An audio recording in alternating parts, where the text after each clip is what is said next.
¿Qué recuerdo tienes del tiempo de la filmación de La Madrastra? Yo recuerdo de los comienzos de la grabación de La Madrastra en que había mucho nervio porque era la primera experiencia en grande que hacía un canal, en este caso el 13, de producir una teleserie con medios propios, no como antes se hacía, que era comprar en Protab, ¿no es cierto?, que eran producciones menores, con casi ningún exterior. Y entonces este fue un salto, digamos, en el que nos tiramos todos, como te decía, con mucho nervio. Y yo personalmente sentía una gran presión, porque este podría haber sido el nacimiento y muerte de la guagua. ¿Entiendes? Si no resultaba, hubiera sido un tremendo fracaso para la inversión que había hecha y esta apuesta de hacer algo estilo gran producción de esos años. Entonces sí me acuerdo de esos momentos previos y los momentos de grabación, las primeras grabaciones, hasta que finalmente vinieron las primeras encuestas, la gran tranquilidad, gran alegría y confirmar con mayor seguridad que lo que estaba haciendo era lo adecuado. ¿Y eso qué significó entonces para tu experiencia profesional, La Madrastra?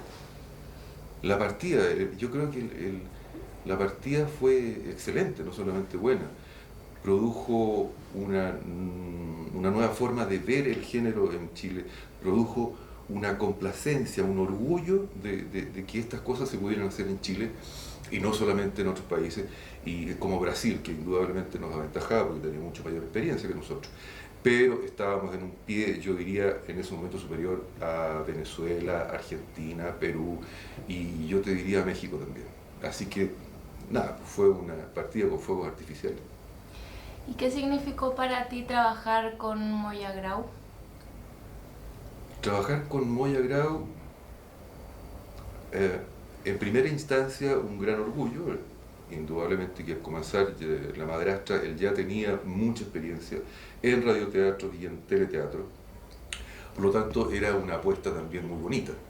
Ahora, en términos personales, con Moya Grau, al que yo quise mucho, era de dulce y agraz, porque era una persona muy fregada, muy fregada. Era intransigente en muchos aspectos, metía las manos en muchas partes, porque indudablemente lo que quería era el mejor producto que se pudiera hacer. Y eso llevó a tener con él una relación amor, no odio, pero amor, discusión, digamos, alejamientos, reencuentros, que se dio durante gran parte de la teleserie. Y eso, esa relación que tú tenías con Moya Grau también se extrapolaba también a los actores en ese momento, o sea, como la manera, él tal vez se metía a dirigir un poco a los actores, a hacer eso, o... No, Arturo fue una persona respetuosa en el sentido de respetar la visión del director, hasta que tú no te metieras con el libreto. Ahí ya explotaba la bomba y había que salir arrancando, porque era terrible. Los actores hacia él, un gran respeto también, indudablemente, por su trayectoria, y si había alguien que tuviera la osadía de discutir algún enfoque de personaje, de escena, de cómo decir las cosas, se guardaba muy bien de ir donde Arturo, iba a hablar conmigo y nosotros hacíamos algunos arreglos ahí menores, digamos, para poder mejor decir en el fondo algunas frases que Arturo usaba, yo te diría, acercándose más a lo mexicano algunas veces, al melodrama, ¿no es cierto? Y que algunos actores sentían un poquito de pudor en decirlo, pero era eso y nada más. Ya. ¿Qué anécdota así que tú recuerdes de ese tiempo te gustaría compartir? ¿Alguna anécdota así como divertida o algo que te haya impresionado? Hay Que no hay, te hayas esperado tal vez. claro. Hay personas, como es mi caso, a las que le es muy difícil recordar anécdotas. No soy un coleccionista de anécdotas. Pero sí, justamente con Arturo, y relacionado con él, te podría mencionar algunas. Por ejemplo, he sabido que las personas que trabajan en teatro y también en televisión están llenas de superstición. Y Arturo obviamente era una de esas personas. En que, por ejemplo, habían palabras que no se mencionaban, no se tejían camarines, no se silbaba dentro del estudio. Y en eso, en general, los actores y actrices son muy rigurosos.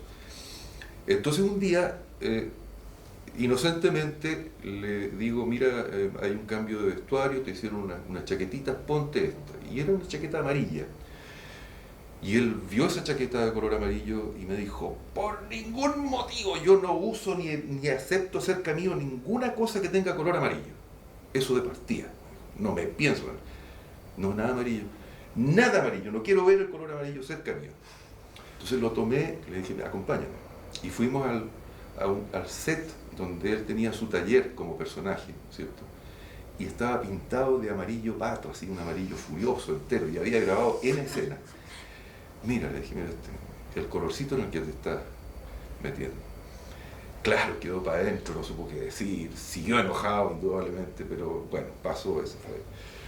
El otro lado de la medalla con respecto a la superstición de los actores sucedió en una oportunidad que estando él, recuerdo que estaba Tennyson Ferrara también en el estudio a punto de grabar, y a alguien se le ocurre mencionar algo que yo tampoco voy a mencionar, y que es un bicho largo y que se arrastra en el suelo. Eso es tabú, eso no se puede nombrar por ningún motivo. Y algún gracioso dijo esa palabra, ¿no es cierto? Montaron en cólera los dos actores, Arturo y Tennyson Ferrara. Y entonces esta persona le dice, pero no hay que ser supersticioso si estas cuestiones, si no pasa nada. Y en ese momento recuerdo que vino como un chispazo en un cable que bajaba, un chispazo raro, empezó en llamas el cable para arriba, explotó la parrilla y estuvimos medio día sin grabar. Desde ese día en adelante, todos, indudablemente, nos pusimos de acuerdo para no hablar fronteras ni nada que pudieran quitar, verdad o no, a los actores. Me gustaría que nos contaras cómo fue el tiempo para ti, cómo viviste ese momento, el último tiempo de La Madrastra, la última semana de capítulo en que como que había mucha expectación, pero cómo se vivía en el equipo y cómo lo viviste tú personalmente. A ver, el último tiempo de grabación coincidió mucho con los últimos tiempos de salida al aire, o sea, iban muy a la par, casi. Entonces, bueno, ya la cosa funcionaba muy bien, estupendamente, entonces no había intranquilidad en ese sentido. Tal vez había que protegerse mucho de la prensa. Yo soy un convencido que el telespectador quiere ver en pantalla lo que va a suceder y no en un diario. Entonces había que ser muy cuidadoso porque los periodistas estaban en un estado de euforia con respecto a adelantar en sus propios diarios, ¿no es cierto?, qué es lo que venía a continuación y la primicia y todo eso. En eso había que ser muy cuidadoso indudablemente, pero ya estábamos en una etapa muy feliz, digamos, en que estaba todo concretándose como lo habíamos supuesto y mejor. Así es que no hubo intranquilidad a ese respecto. Pero nadie se esperaba como la expectación que había al último momento, en el fondo. Que como tú nos contabas, en el fondo Sí. lo que quiero que cuenten es que por qué que se decía que se cancelaban reuniones, un montón de cosas que... Sí.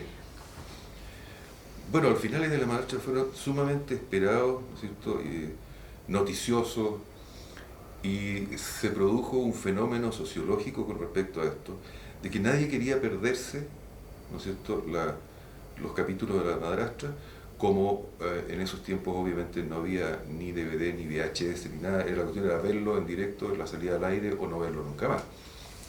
Entonces sí era sorprendente cómo Santiago, ¿no es cierto?, un poco se quedaba inhabitado, ¿entiendes? La gente corría a sus casas temprano, lo más temprano que podían, se cancelaban reuniones de directorio, hasta incluso supe que en La Moneda de repente también desaparecía la gente, llegaba a la hora de la teleserie. Eso fue muy gratificante para todo el equipo, ¿no es cierto?, y revelaba las enormes sintonías que teníamos, que en esos momentos llegaban casi a un 80%, según los cuadernillos que existían en esa época.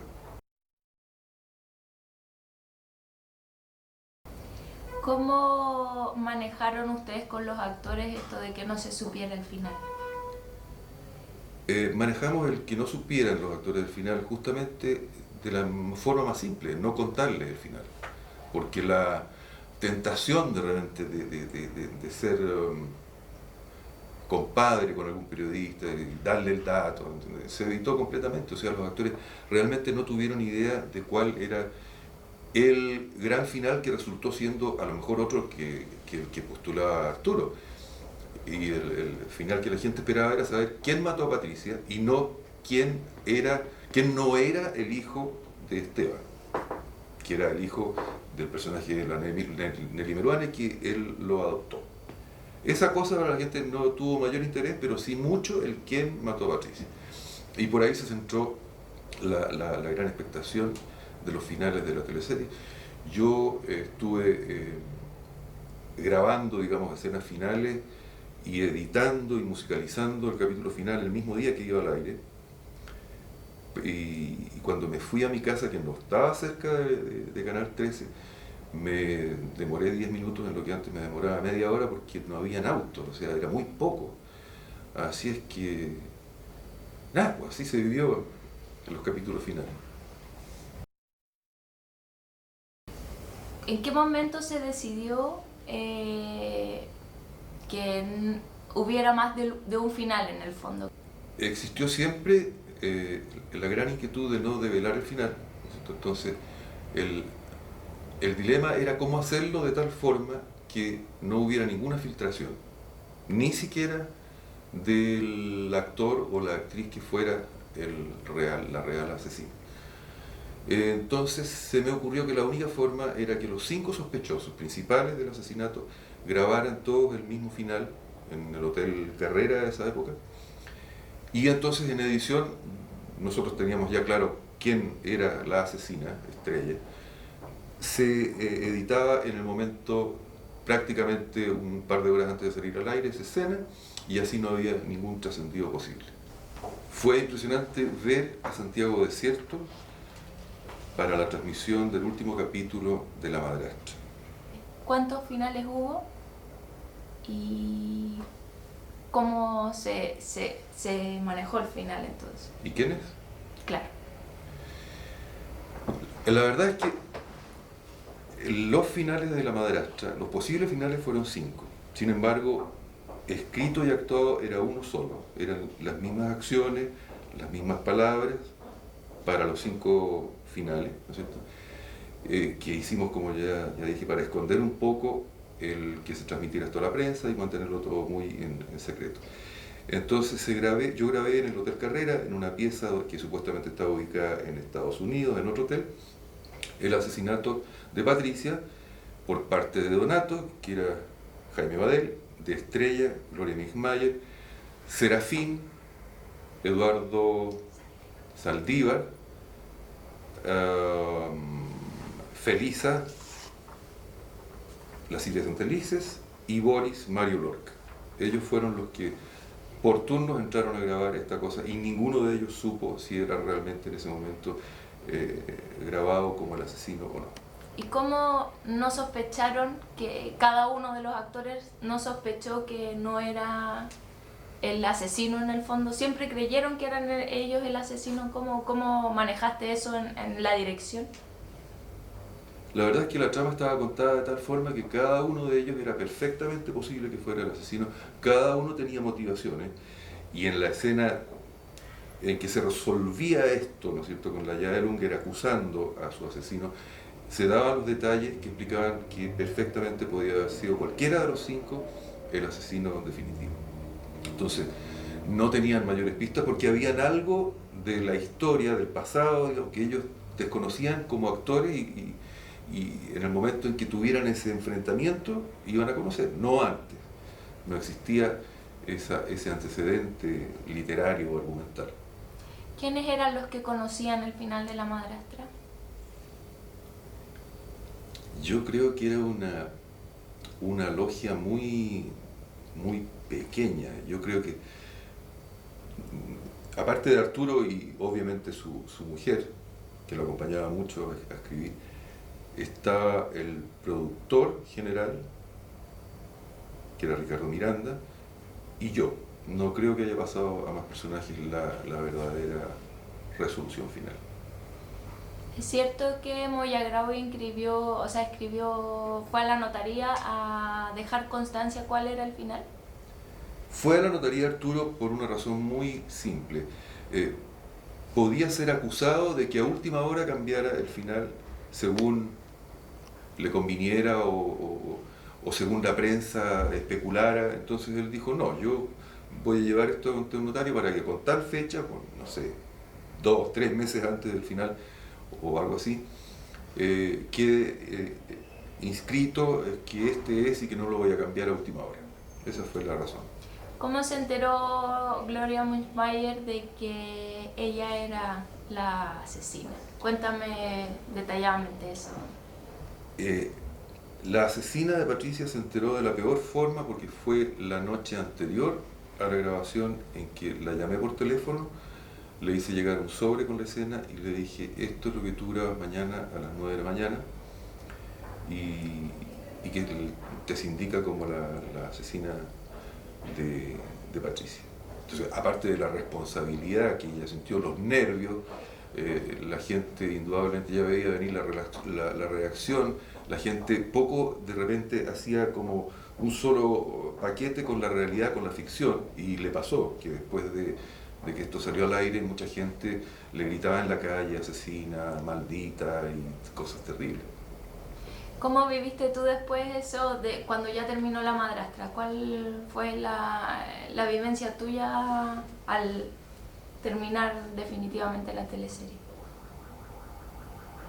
Casi, casi de sobra decir que sentí una gran satisfacción al terminar porque significaba que se abría definitivamente un área, se mantenía más bien un área dramática y que después suponíamos otros canales lo iban a seguir con esto, había todo un mercado que se abría de empleo, de trabajo para todos, para actores, para técnicos, por lo tanto era un momento de mucha satisfacción. ¿Y qué significa para ti La Madrastra hoy? Las teleseries son como hijos de uno, de alguna forma llevan parte de uno, de esfuerzos, de visiones, en fin, y La Madrastra es casi como mi primer hijo dramático, ¿no? Entonces, por todo, por lo que aprendí junto a tanta gente, aprendimos una forma de hacer teleseries, la conformamos, hicimos un grupo. La recuerdo con especial cariño, con especial afecto y con emoción, porque es el principio de algo muy grande, de algo que sigue hasta el día de hoy, auguro que va a seguir muchísimos años más estando presente en las pantallas.